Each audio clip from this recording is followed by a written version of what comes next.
Meu nome é Wellington. Eu agora vou falar sobre as leis de Newton, né? A primeira lei de Newton, primeira lei de Newton,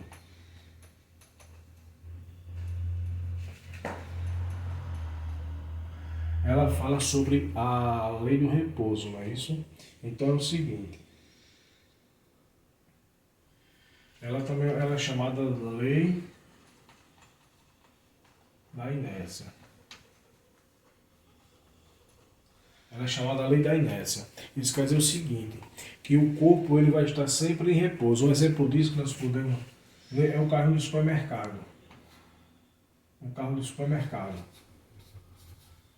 O carro do supermercado, a qual ele vai estar parado, o carro do supermercado ele vai estar parado e só vai sair do seu local de repouso se ele for atuado por uma força, certo? Então nós podemos dizer que essa força resultante é igual a zero, certo? E agora nós vamos falar sobre a segunda lei de Newton.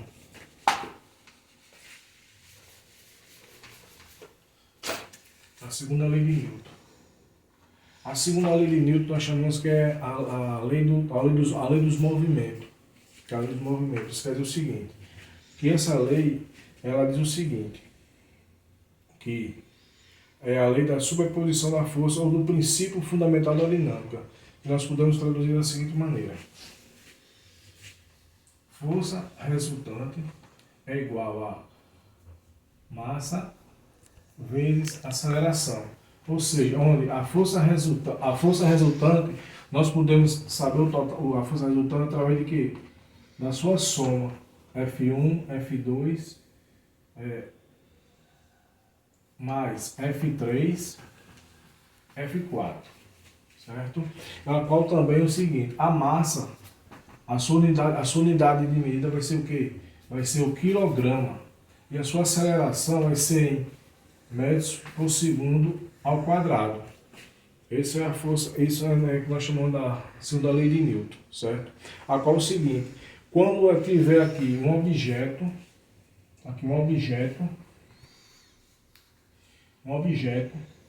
a qual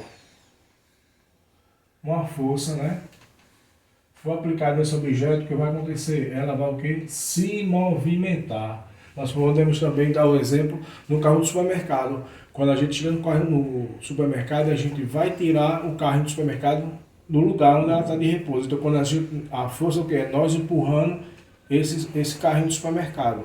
Então, nós tiramos esse carrinho da inércia. Mas agora vamos falar da terceira lei de Newton, que é uma lei que muitos conhecem sobre a lei que existe tão ditado. Toda ação, terceira lei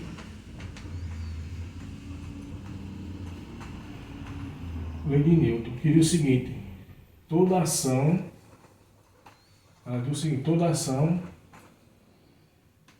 tem uma reação. Toda ação tem uma reação de quê? De igual, né? Igual intensidade.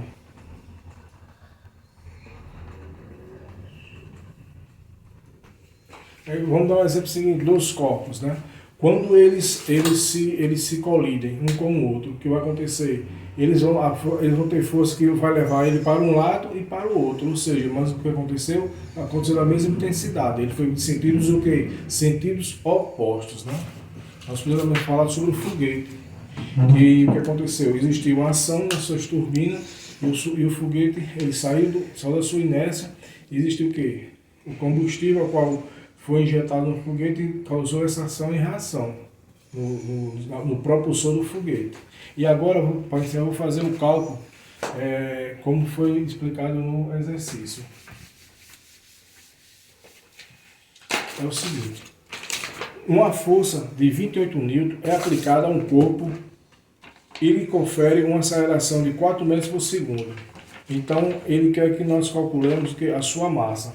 Nós podemos fazer o seguinte, nós podemos separar a força resultante, que vai ser 28 N. Lembrando que esse N de Newton a gente sempre tem que colocar em maiúsculo, porque é o nome do inventor, né? Isaac Newton. E nós colocamos aqui o que? Aceleração, que vai ser o que? 4 metros por segundo ao quadrado. E existe o que? Ele pergunta qual é a sua massa. Eu não sei qual é a sua massa. Então nós podemos realizar da seguinte forma. M.